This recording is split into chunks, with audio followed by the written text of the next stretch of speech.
दोस्तों, कलयुग में लोगों का स्वभाव कैसा होगा, स्त्रियों का स्वभाव कैसा होगा और पाप दिन ब दिन कैसे बढ़ेगा, भगवान का कल की अवतार कब होगा और सतयुग की स्थापना कैसे होगी, स्कंद पुराण के अनुसार। दोस्तों, वीडियो आखिरी तक जरूर देखें। अधूरा ज्ञान हमेशा बेकार, शास्त्रों की बात जाने धर्म के साथ। स्वागत है आपका हमारे द यूनिक वर्ल्ड में। परीक्षित, कलिकाल के दोष से प्राणियों के शरीर छोटे छोटे, क्षीण और रोगग्रस्त होने लगेंगे।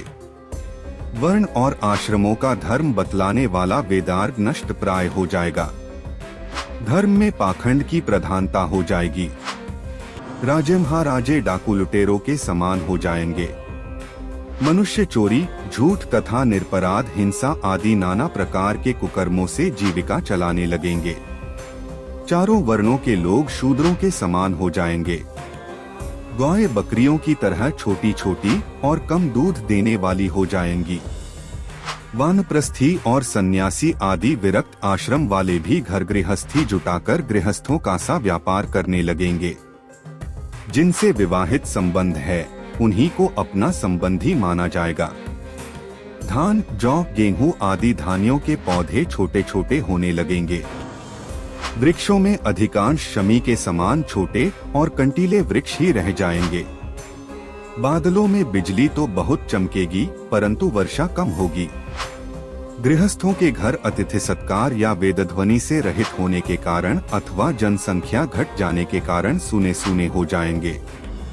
परीक्षित, अधिक क्या कहें, कलियुग का अंत होते होते मनुष्यों का स्वभाव गधों जैसा दुहसह बन जाएगा। लोग प्रायः गृहस्थी का भार ढोने वाले और विषी हो जाएंगे। और प्रकृति के 3 गुण के अनुसार दोस्तों, सभी प्राणियों में 3 गुण होते हैं, सत्व, रज और तम। काल की प्रेरणा से समय समय पर शरीर, प्राण और मन में उनका ह्रास और विकास भी हुआ करता है। जिस समय मन, बुद्धि और इंद्रियां सत्वगुण में स्थित होकर अपना अपना काम करने लगती हैं, उस समय सत्ययुग समझना चाहिए। सत्वगुण की प्रधानता के समय मनुष्य ज्ञान और तपस्या से अधिक प्रेम करने लगता है। जिस समय मनुष्यों की प्रवृत्ति और रुचि धर्म, अर्थ और लौकिक पर लौकिक सुख भोगों की ओर होती हैं तथा शरीर, मन एवं इंद्रियां रजोगुण में स्थित होकर काम करने लगती हैं, बुद्धिमान परीक्षित, समझना चाहिए कि उस समय त्रेतायुग अपना काम कर रहा है। जिस समय लोभ, असंतोष, अभिमान, दंभ और मत्सर आदि दोषों का बोलबाला हो और मनुष्य बड़े उत्साह तथा रुचि के साथ सकाम कर्मों में लगना चाहे, उस समय द्वापर युग समझना चाहिए। अवश्य ही रजोगुण और तमोगुण की मिश्रित प्रधानता का नाम ही द्वापर युग है।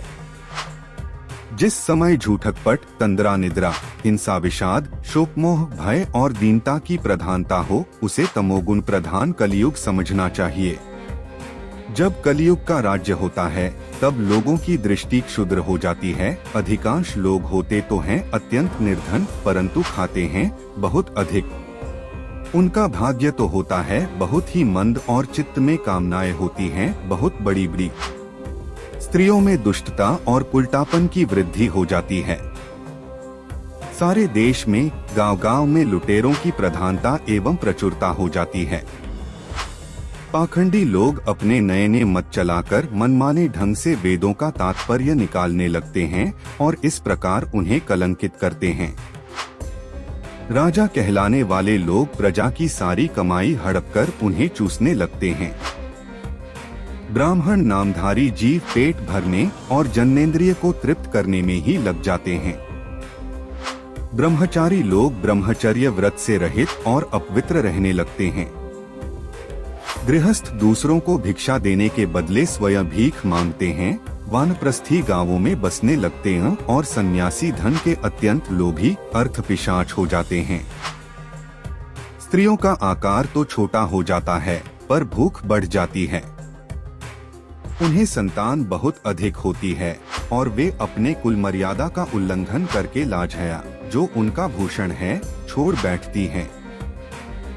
वे सदा सर्वदा कड़वी बात कहती रहती हैं और चोरी तथा कपट में बड़ी निपुण हो जाती हैं। उनमें साहस भी बहुत बढ़ जाता है। व्यापारियों के हृदय अत्यंत क्षुद्र हो जाते हैं। वे कौड़ी कौड़ी से लिपटे रहते और छदाम छदाम के लिए धोखाधड़ी करने लगते हैं। और तो क्या, आपत्तिकाल न होने पर, धनी होने पर भी वे निम्न श्रेणी के व्यापारों को, जिनकी सत्पुरुष निंदा करते हैं, ठीक समझने और अपनाने लगते हैं। स्वामी चाहे सर्वश्रेष्ठ ही क्यों न हो, जब सेवक लोग देखते हैं कि इसके पास धन दौलत नहीं रही, तब उसे छोड़कर भाग जाते हैं। सेवक चाहे कितना ही पुराना क्यों न हो, परंतु जब वह किसी विपत्ति में पड़ जाता है, तब स्वामी उसे छोड़ देते हैं। और तो क्या, जब गाय बकेन हो जाती हैं, दूध देना बंद कर देती हैं, तब लोग उनका भी परित्याग कर देते हैं। दोस्तों, वीडियो अच्छा लग रहा हो तो कमेंट करके जरूर बताएं और हमारे चैनल द यूनिक वर्ल्ड को अभी सब्सक्राइब कर ले। ऐसी स्थिति में धर्म की रक्षा करने के लिए सत्वगुण स्वीकार करके स्वयं भगवान अवतार ग्रहण करेंगे। प्रिय परीक्षित, सर्वव्यापक भगवान विष्णु सर्वशक्तिमान हैं। वे सर्वस्वरूप होने पर भी चराचर जगत के शिक्षक सद्गुरु हैं। वे साधु सज्जन पुरुषों के धर्म की रक्षा के लिए उनके कर्म का बंधन काटकर उन्हें जन्म मृत्यु के चक्र से छुड़ाने के लिए अवतार ग्रहण करते हैं। उन दिनों शंभल ग्राम में विष्णुयश नाम के श्रेष्ठ ब्राह्मण होंगे। उनका हृदय बड़ा उदार एवं भगवत भक्ति से पूर्ण होगा। उन्हीं के घर कल के भगवान अवतार ग्रहण करेंगे। श्री भगवान ही अष्ट सिद्धियों के और समस्त सद्गुणों के एकमात्र आश्रय हैं। समस्त चराचर जगत के वे ही रक्षक और स्वामी हैं। वे देवदत्त नामक शीघ्रगामी घोड़े पर सवार होकर दुष्टों को तलवार के घाट उतारकर ठीक करेंगे। उनके रोम रोम से अतुलनीय तेज की किरणें छिटकती होंगी। वे अपने शीघ्रगामी घोड़े से पृथ्वी पर सर्वत्र विचरण करेंगे और राजा के वेश में छिपकर रहने वाले कोटि कोटि डाकुओं का संहार करेंगे।